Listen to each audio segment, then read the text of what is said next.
Okay, thank you very much. I also have a few slides to present. My name is Eric from Bookwire. I'm head of business development there, and in my role, I'm trying to make sense of all different AI initiatives we're doing at our company. Of course, we're trying out a lot of stuff.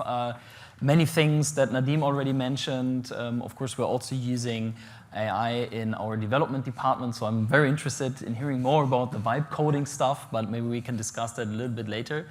So I only have a few slides showing a little bit of what we're already doing and what we're planning for the future, because just between us, until 6 p.m. yesterday, we did not plan on having slides, and these two guys are just better prepared than I am, but that's fine. I can cover that just talking a bit more. Okay. Okay. So our company is based on 4 pillars. So for everyone that doesn't know what Bookwire is doing, we're a digital distribution company for ebooks and audiobooks and print on demand. So we're always interested in serving more publishers and bringing the titles that the publishers are producing to more people worldwide. Therefore, we're engaged in production, so producing ebooks, producing audiobooks, just making sure that the content is available in the right formats, then distributing it worldwide, marketing it, so making sure that people know about the titles that our publishers, our clients have made, and analytics showing publishers how their titles did perform, what they can learn from the data, and how to improve their workflows and the way they're working in the future. And of course, in all these 4 pillars, you can apply different AI initiatives, different AI products. Nadim already mentioned artificial audio, so of course it's a great tool for us to make sure that more books are available in the audio format, and ideally also translated, making that available in more and more languages worldwide, reaching more readers and listeners in many different territories around the world. Nadim made it sound very easy to produce an audiobook using AI. Our experience, or my personal experience, trying to do that at scale for more than 3 years already is it can be quite easy for a single book. Doing that with thousands of books, it's actually quite a challenge. Because at first, especially in markets where we operate, where audiobook consumers are used to a very high level of quality, the difference to AI voices is still very recognizable. It's different when you go to markets where audiobooks traditionally have not really existed, or they just exist in very small numbers. There it might make much more sense. Another thing is producing audiobooks with AI voices of fictional titles. So fantasy, romance, crime, whatever. Where it's much more about tonality, about creating a certain type of suspense, just emotionally engaging with the listener of an audiobook. That is not as easy as creating an audiobook from a non-fictional text where this whole tonation is not as important. The same applies to translation. We've seen a lot of interest in using AI translation services from academic publishers because there it's rather easy to bring that into other languages. But I've recently talked to a romance publisher, and she told me, I don't believe you. I don't believe that you can translate my German romance book into English in a way that it's actually appealing to readers. It has changed a lot, I have to say. We've experimenting with that for a couple of years already, and the very recent results we've seen convinced her. So she said it's at about 80%, but it costs half of what I have to pay human translators. So it's very interesting what happens there.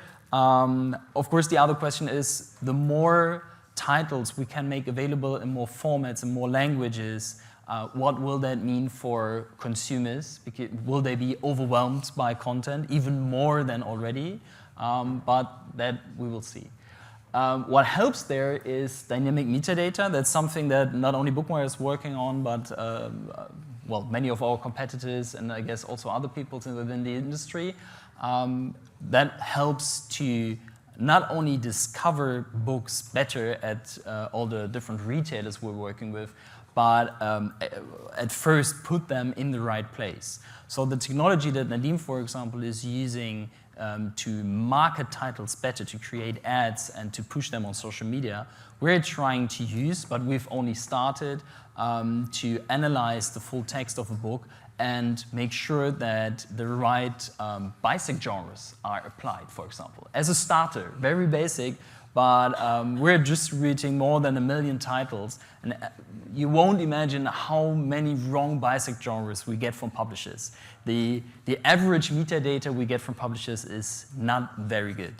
And if a dark romance title ends up in the kids section on Amazon, you can imagine what happens. You get a lot of complaints. So that's really important, and the more content we have, the more important it becomes. But of course, it's a great chance to also have that dynamic, so not the way publishers usually work today. They create the relevant metadata once they publish a title and then never touch it again, to update it from time to time based on search trends, based on events that might happen, and then update it from time to time to ensure maximum visibility and, of course, sales in the end. Not purely AI topics are both to the right, so dynamic pricing. What do I mean by that? The most effective marketing tool in the digital publishing still are price campaigns. Setting the right price is driving sales tremendously, but of course there's a lot to the right point in time, where to reduce the price, how much do I reduce the price, for how long, how does that compare to titles in the similar category. All of that is quite a big challenge for publishers to achieve, and of course it's not only about setting the right price, but then analyzing the effects and changing the price over time, several times ideally. We can, based on the data that we gathered over the last 15 years, we can automate that to a certain extent, and then use AI to explain to the publisher what we would recommend him doing. Of course, the publisher always stays in control, but that will just allow him to make decisions on which price is the right one for him much faster and see a higher effect.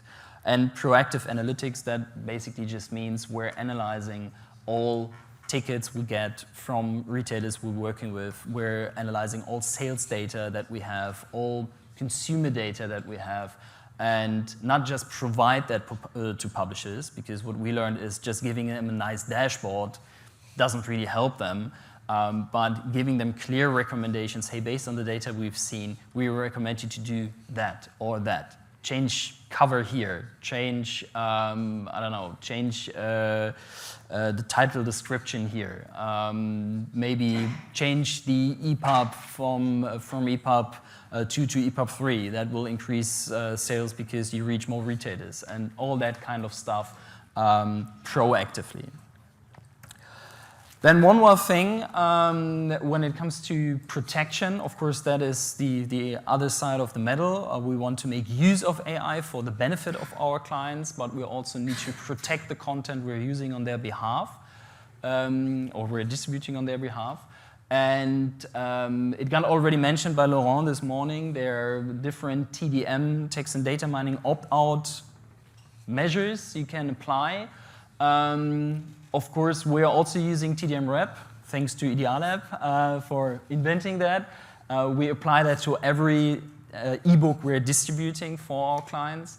Then, of course, we're also including that in our Onyx feed if we're not getting TDM opt-out information from the publishers themselves already. And there's actually a very interesting discussion going on, also related to what got mentioned earlier today. How granular do you actually want this TDM opt-out to be? Do you really want to exclude everything that is related to AI? You might remember Laurent's slide, or do you only want to exclude generative AI? Do you want to allow reg models? Of course, all of that also needs to be reflected in the ONIX file.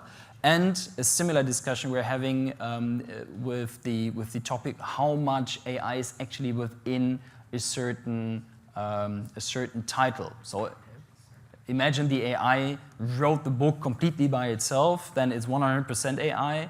Or the author was sitting with a typewriter in his garden, then it's 100% human. But what about all the stuff in between, which is 99% of all titles? Even if you only use Word, for example, it already includes certain AI functionality. How do you make sure to display that correctly, to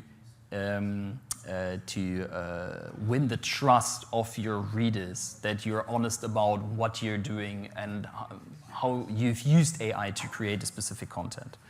And then the last thing, but I won't go into detail on that, is ICC, the International Standard Content Code. That's another option to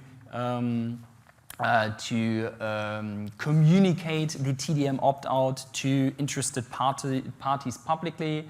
It can be used for other use cases as well. We're a bit late on the implementation, but it's planned for next year. So we're busy with that. And then the last thing I wanted to say, it also got mentioned already, AI licensing.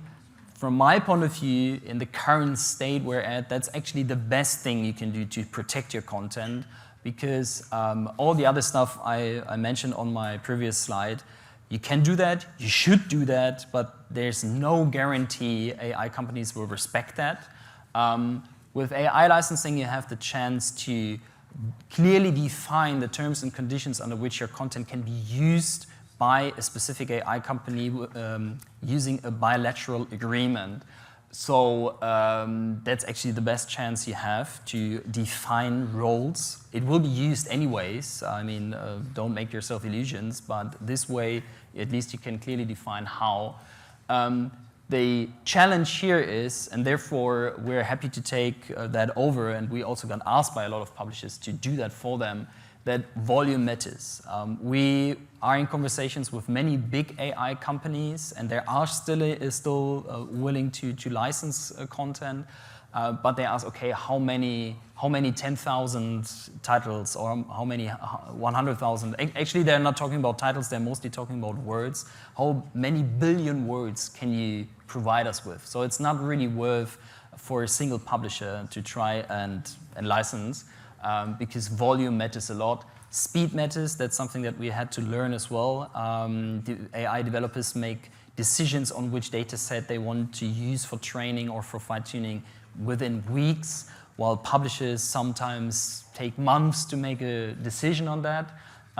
Genre matters. Non-fiction genres usually are much more interesting for AI companies compared to fictional genres, because they do not really update. Language matters. Bad news for everyone here in the room, I guess. European languages are not very interesting for AI companies. They have most of the content already. What we get asked about a lot is Arabic content, Asian languages, and so very exotic stuff. Hebrew, all these kind of things. Of course, there's still a market for languages like Swedish, French, German, Spanish, but it's much less interesting for AI companies. And the data preparation measures. The way AI companies want to get the data, which metadata they're interested in, is much different from regular online retailers. So that's something we're doing, and we see that as a good way to protect, to shape the whole industry, to make sure everyone's playing by the rules, and also, of course, to create a new revenue stream for publishing. Okay, that's it.